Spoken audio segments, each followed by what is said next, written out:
हरे कृष्णा, दंडवत प्रणाम, श्रील प्रभुपाद की जय। जो पिछला ऑडियो था वो काफ़ी छोटा था, तो मैं आपको एक और ऑडियो डाल रही हूँ। इसमें एक और कथा है और ये जगन्नाथ भगवान की कथा है। अ, अगर हो सका तो डालूँगी श्लोका, नहीं तो आज श्लोका छोड़ देंगे क्योंकि 2 हो गया ऑलरेडी।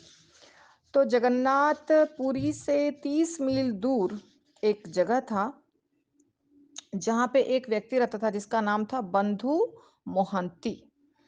और वो ब्राह्मण नहीं था, पर वो जगन्नाथ भगवान का बहुत बड़ा भक्त था, पर वो बहुत गरीब था। और वो ये विश्वास करता था कि जगन्नाथ भगवान उसके असली मित्र हैं और उसे हर मुसीबत में सहायता करेंगे। और ज़्यादा समय वो भगवान की कथाओं को पढ़ने में बिताता था, अपने बच्चों और वाइफ के बारे में ज़्यादा सोचता नहीं था। और उसकी वाइफ को ये पता भी नहीं था कि जो जगन्नाथ जगन्नाथ ये करता रहता है, मेरा फ्रेंड वो जगन्नाथपुरी में जो भगवान है उनका उनके बारे में बोलता है। उसको लगता था क्या कि कोई बगल का कोई दोस्त है, इसका कोई आदमी है जो जिसका नाम जगन्नाथ है और वो इसका दोस्त है।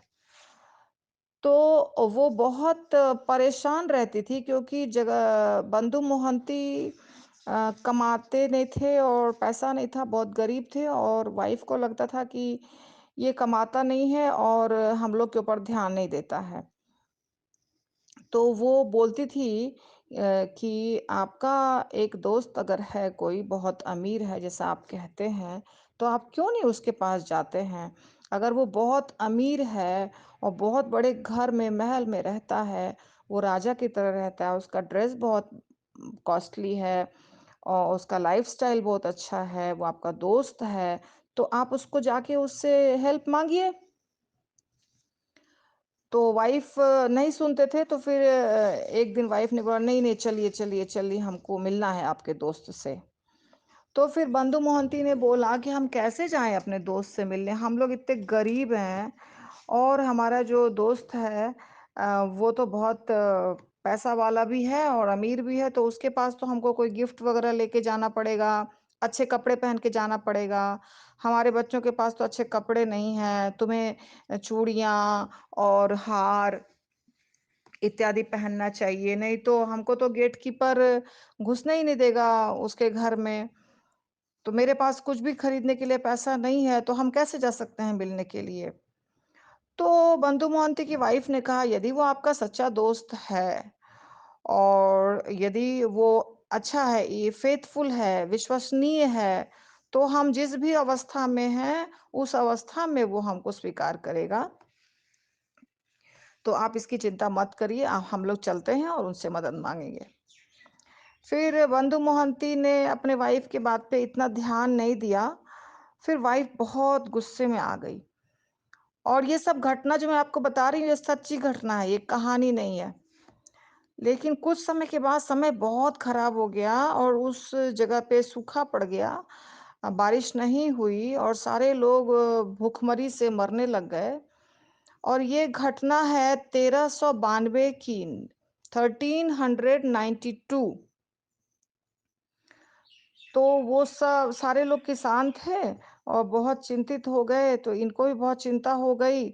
फिर सोचा कि ठीक है, जाएँगे अपने दोस्त के पास, मतलब वाइफ़ के कहने पे तैयार हो गए।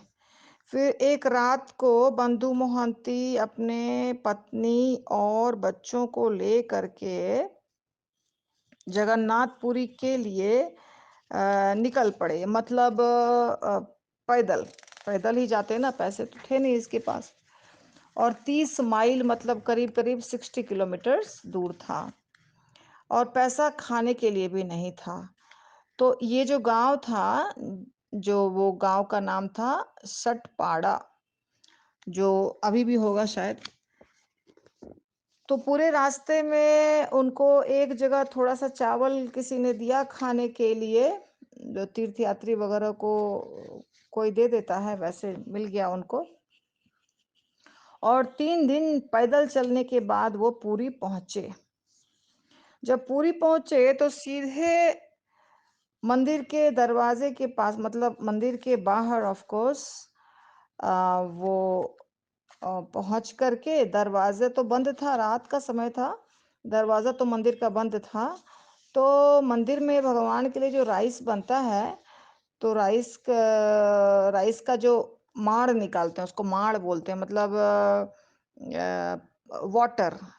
राइस को बनाने के बाद जो पानी, या तो धोने के बाद जो पानी निकलता है राइस का, वो एक नाला से जाता है, उसको बोलते हैं पेज नाला।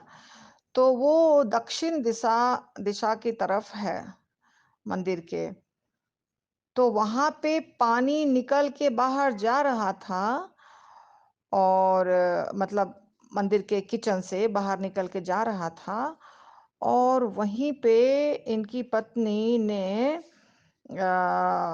वो तो पहले तो पूछती है कि कहाँ है आपका दोस्त, कहाँ है, हम पूरी पहुंच गए, आपका दोस्त कहाँ है, इतना अमीर है, उसका घर किधर है, बताइए बताइए। तो बंधु मोहंती बोलता है कि है, नजदीक ही है, तुम रुक जाओ, हम तुमको मिलवाएंगे अपने दोस्त से। पर अभी तक वो बता नहीं रहे थे कि ये भगवान जो है ना, यही मेरे दोस्त है, नहीं बता रहे थे। लेकिन बच्चे भूख के मारे रोने लग गए बहुत ज़्यादा। तो पत्नी जो थी वो वही राइस का पानी जो निकल रहा था किचन से, मंदिर के किचन से, वही इन लोगों को पिलाती है। हालांकि वहां पे गाय भी पी रही थी, लेकिन अब क्या करेंगे, गरीबी इतना मुसीबत थी, तो गरीबी में आदमी क्या करे, तो वही पानी पिलाती है, और उसके बाद अम, सोने के लिए वो लोग चले जाते हैं। और बंधु मोहंती भी सोने चले जाते हैं। उनकी पत्नी को ये मंदिर के बाहर की बात हो रही है, ये लोग मंदिर में प्रवेश नहीं किए हैं, ये लोग मंदिर के बाहर सो रहे हैं। बंधु मोहंती की वाइफ बहुत चिंतित थी, क्या करे, भूखे बच्चे भूखे हैं, इसलिए वो जगी हुई थी, सो नहीं पा रही थी, नींद नहीं आ रही थी उसको। अचानक उसने देखा कि एक जवान सा लड़का है, और ब्राह्मण है वो, और काला है, मतलब सांवला है, और वो बहुत प्रकार के खाने की सामग्री अपने सिर पर, एक बड़ा सा सोने की थाली है, और बड़े से सोने की थाली में बहुत सारे खाने की सामग्री को लेकर वो आ रहा है, और जोर जोर से पुकार रहा है, बंधु मोहंती किधर है, बंधु मोहंती किधर है, बंधु मोहंती किधर है। तो जब उसकी पत्नी ने यह पुकार सुनी, तो बोलती है, हाँ हम लोग यहाँ हैं, क्या बात है, क्या बात है, बताइए बताइए।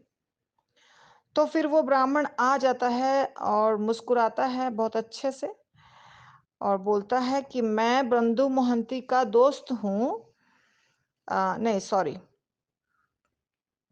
बंधु मोहंती के दोस्त ने मुझे ये सब प्रसाद आपके लिए, खाने की सामग्री, प्रसाद नहीं, ये सब खाने की सामग्री आपके लिए बंधु मोहंती के दोस्त ने भेजा है।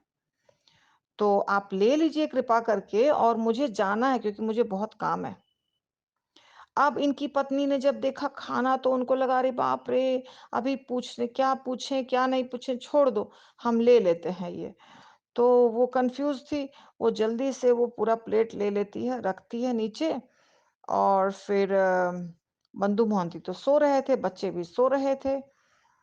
तो वो सोची कि क्यों जगाएं, सब थक के सो रहे हैं, मतलब अपने पति के बारे में सोची, थक के सो रहे हैं, और ब्राह्मण तो अब जा रहा है, तो कुछ नहीं पूछी, और सारा खाना रख लिया उसने, और धीरे धीरे करके बच्चों को जगाई। बच्चे जगते गए, और सबको वो सोने के प्लेट में बोली, खा लो, जितना मन है उतना खा लो। और पूरा प्रसाद था भगवान का, और सब बहुत दिल भर के, पेट भर के खाए, और खा करके जब फुल हो गए, तब सो गए। बंधु मोहंती उम, बंधु हाँ, जब बंधु मोहंती जगे, मतलब वाइफ तो जगी ही हुई थी, लेकिन बच्चे सो गए खा के, तब बंधु मोहंती जगते हैं, उनकी नींद खुलती है। तो नींद खुलती है तो बोलते हैं कि क्या आवाज़ इतना चल रही है? क्या तुम लोग बातें कर रहे हो? मुझे मुझे बताओ क्या हो रहा है? क्या चल रहा है? तो बताती है कि देखिए ऐसे-ऐसे एक आदमी आया था सांवला-सा, वो बोला कि आपके दोस्त जगन्नाथ का वो मतलब जगन्नाथ का आदमी है वो और आपके दोस्त जगन्नाथ ने ये सब खाने की सामग्री भेजी है हमारे लिए और ये सोने का प्लेट है। तो आप तो बोले थे कि बहुत अमीर है, तो सोने के प्लेट में दिया है उसने, तो हम लोग अभी खा रहे हैं। तो इसका तो माथा ठनक गया। बोलता है, बाप रे! तुम कितनी भाग्यशाली हो! तुमने मुझे क्यों नहीं जगाया? मैं कितना अभागा हूँ कि मैंने दर्शन नहीं किया। उसका सिर चकराने लगा। बोलता, हे भगवान ये क्या हो गया? अब उसकी पत्नी को कुछ भी समझ में नहीं आ रहा है, ये क्या बोल रहा है, क्या नहीं बोल रहा है, कुछ भी समझ में नहीं आ रहा है। वो तो सोच रही है कि बस हमको दोस्त अमीर है इसलिए सोने के प्लेट में भेजा है। फिर बंधु मोहंती इतने उत्साही हो गए कि जो बचा-खुचा था उस सुनहले प्लेट में जो भी बचा-खुचा था प्रसाद बच्चों का छोड़ा हुआ, वो खा लिए और उसके बाद वो सोचे अब मैं इस प्लेट का क्या करूँ? तो वो जाके उसको पानी से धोया उसने उस व्यक्ति ने और फिर अपने सिर के नीचे रख कर के और सो गए। सुबह हुई, सुबह होने के बाद मंदिर से सोने का प्लेट गायब। अब हल्ला हो गया पूरे मंदिर में कि कहाँ गया सोने का प्लेट, कहाँ गया सोने का प्लेट? मंदिर के पुजारी ने बताया, सबको बताया कि गायब है, भोग कैसे लगाएँ भगवान को? तो उस समय 1932 नहीं सॉरी कौन-सा 1392 तो 1392 में वहाँ के राजा थे वीर किशोर। जगन्नाथपुरी के राजा का नाम था वीर किशोर। और वीर किशोर भगवान के इतने अच्छे भक्त थे कि उनको चलता-फिरता जगन्नाथ कहते थे लोग, क्योंकि मंदिर का सारा कार्य, सारा सब कुछ वो खुद सँभालते थे। तो उनको रिपोर्ट किया गया, उन्होंने पुलिस भेजा, पुलिस आके बंधु मोहंती को पकड़ लिया क्योंकि बंधु मोहंती के सिर के नीचे से वो थाली मिली और वही सो रहे थे, सब गहरी नींद में थे, तब तक जब तक हल्ला-हंगामा चल रहा था, ये लोग सब गहरी नींद में थे। पुलिस आई और पकड़ ली और जो सुनहरा प्लेट था वो तो भगवान के मंदिर को चला गया। अब पुलिस पकड़ के इसको राजा के पास लेके जाती है कि अब राजा नेक्स्ट डे बहुत कड़ी सजा देने वाले हैं क्योंकि इसने भगवान की किचन से प्लेट चोरी किया। अब बंधु महंती की पत्नी कह रही है, अरे मेरे पति को छोड़ दो, मेरे पति को छोड़ दो, मेरे पति ने कोई चोरी नहीं की है। ये तो उसका दोस्त है जिसने मुझे ये प्लेट में लाके खाना दिया। कौन उसका सुन रहा है? उसकी वाइफ का कौन सुनता है? कोई कुछ सुन नहीं रहा है। अब बंधु महंती को पकड़ के लेके गए, बंद किया होगा जहाँ भी रखा होगा। अब बंधु महंती पूरा कन्फ्यूज़्ड है कि ये क्या हो रहा है मेरे साथ? तो उसी समय उसको पकड़ के रखा और रात हो गई। अब नेक्स्ट डे सज़ा मिलेगी, राजा कुछ सज़ा देंगे। तो रात को वीर किशोर राजा जो वहाँ के थे, उनको सपना आया। सपने में जगन्नाथ भगवान आए, बोले, "हे राजा, तुम्हारे घर यदि कोई दोस्त आता है तुम्हारा और तुमसे मिलने के लिए आता है, तो तुम उसको क्या खाना नहीं खिलाओगे? पहले ये बताओ। और यदि मैंने अपने दोस्त को खाना खिलाया, तो क्या गलत किया? वो मेरा ट्रे है, वो मेरा प्लेट है और मैंने अपने प्लेट में अपने दोस्त को खाना खिलाया। तो उसके लिए क्या तुम मुझे सज़ा दोगे? कोई यदि अपने दोस्त को अपने प्लेट में खिलाता है, तो उसको तुम सज़ा दोगे? तुम यदि खिलाओगे तो क्या तुमको सज़ा तुम अगर तुम्हारा दोस्त आता तो क्या तुम नहीं खिलाते? तो वैसे ही मैंने अपने दोस्त को खिलाया, तो तुम कैसे सज़ा दे रहे हो? राजा सपना देख रहा है, फिर भगवान बोलते हैं सपने में ही, "उसको तुरंत छोड़ो जा कर के।" राजा की नींद खुली, वो चकरा गया सिर। अरे! भगवान आके सपने में कह रहे हैं कि बंधु मोहंती उसका उनका दोस्त है। और जगन्नाथ भगवान यहीं तक नहीं केवल कहे, भगवान ने ये भी कहा कि बंधु मोहंती को छोड़ो, वो मेरा दोस्त है। और सिर्फ यही नहीं, वो मैं तुमको आज्ञा देता हूं कि आज से ही वो और उसके आने वाली पूरी खानदान मंदिर में सेवा करेगी मेरी।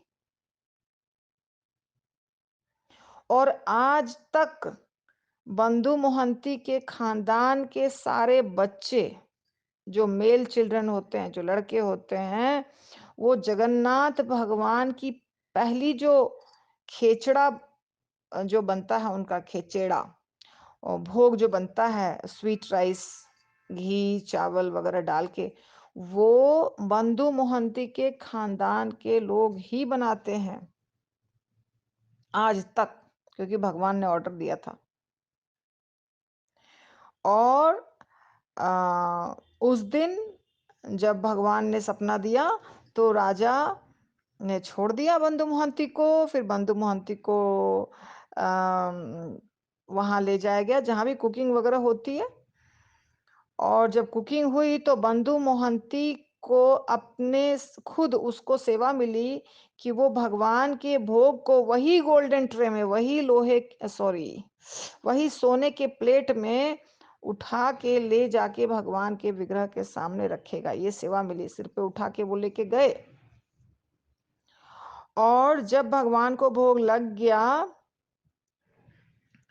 तो जब प्रसादम वहां से निकला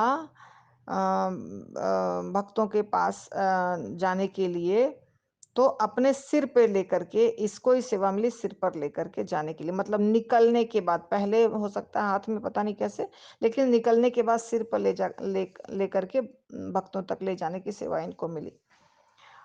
और आप देखेंगे कि जो मंदिर में ये भोग बनाते हैं, फर्स्ट भोग जिसको खेचेड़ा कहते हैं, वो सारे लोग मोहंती सरनेम वाले मिलेंगे आपको जगन्नाथ मंदिर में।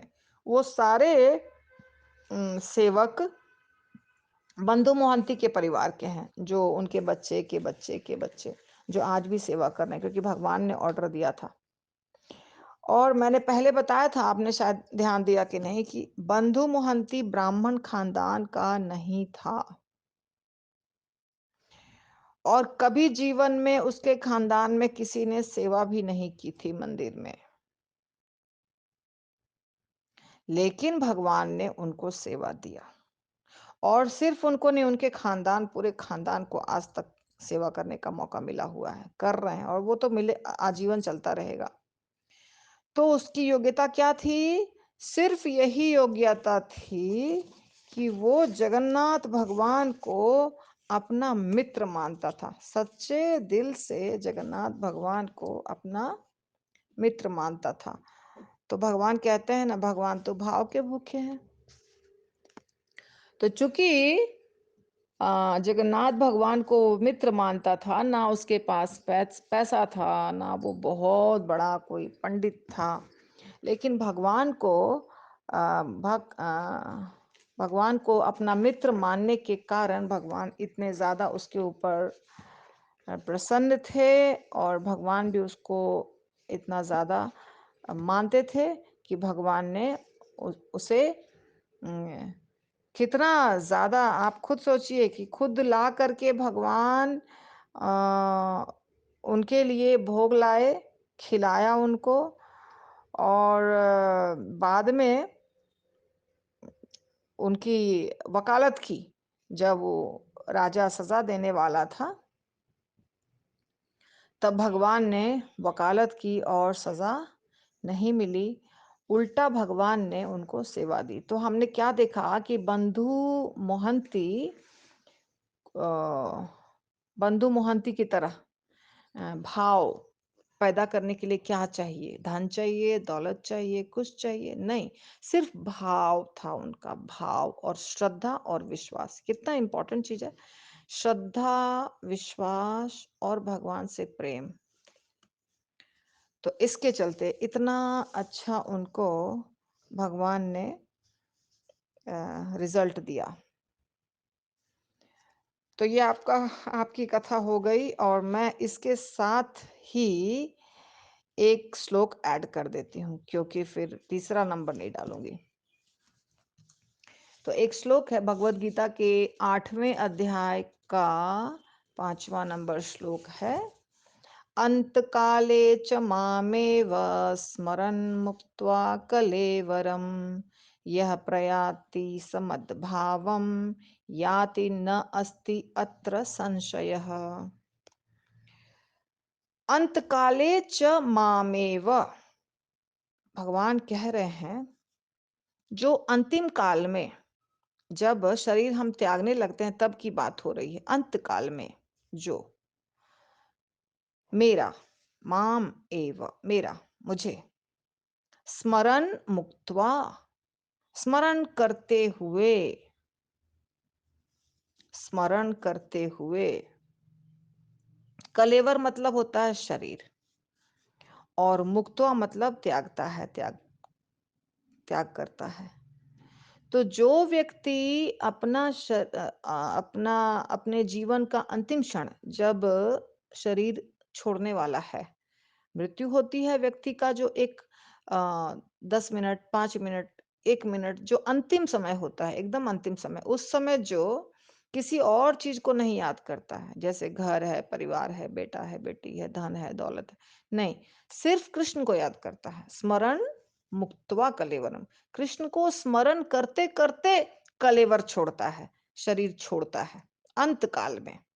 ऐसा नहीं हमने पूरा माला किया, सब कुछ किया, लास्ट में हम नॉनवेज खा रहे हैं, प्याज लहसुन खा रहे हैं, क्रिकेट देख रहे हैं, कुछ भी कर रहे हैं, वो नहीं। अंतिम समय में जो व्यक्ति, तो अंत में कौन याद करता है? जो हमेशा करता है, वही अंत में भी कर पाता है। तो क्या होगा उसका गति, उसकी क्या होगी? यह प्रयाति समद्भावम, वो मेरे भाव को आएगा। मेरे भाव मतलब भगवान के धाम को जाएगा, ठीक है। याति न अस्ति अत्र संशयः, इसमें कोई संशय नहीं है। न संशयः, संशय मतलब संदेह, इस बात में कोई संदेह नहीं है। मैं जो कह रहा हूँ, लोग पूछते हैं क्वेश्चन, हम भगवत धाम कैसे जाएंगे, हम गोलोक धाम कैसे जाएंगे, माता जी बताइए, आंसर दीजिए, हम गोलोक धाम कैसे जाएंगे, हमको जाना है, इसी जन्म में जाना है। सिंपल, अंत काले च मामेव स्मरण मुक्त्वा कलेवरम, कलेवर त्यागते समय, छोड़ते समय कृष्ण को याद करना है। उसके बाद रिजल्ट ये होगा कि आप भगवत धाम जाएंगे। यह प्रयाति समद्भावम, भगवान कह रहे हैं ना, इसलिए मद भावम, मत मतलब मेरा, भावम स्वभाव को प्राप्त होता है। मेरे स्वभाव को प्राप्त होने का मतलब भगवान के धाम ही जाना हुआ, है ना। ऐसा नहीं कि मेरे स्वभाव को प्राप्त होने का मतलब कुछ और होता है। तो याति, इसमें याति मतलब प्राप्त करता है, ठीक है। न अस्ति अत्र संशय, इसमें कोई संशय नहीं है, इसमें कोई भी संशय नहीं है, ठीक है। श्रील प्रभुपाद की जय। निताई गौर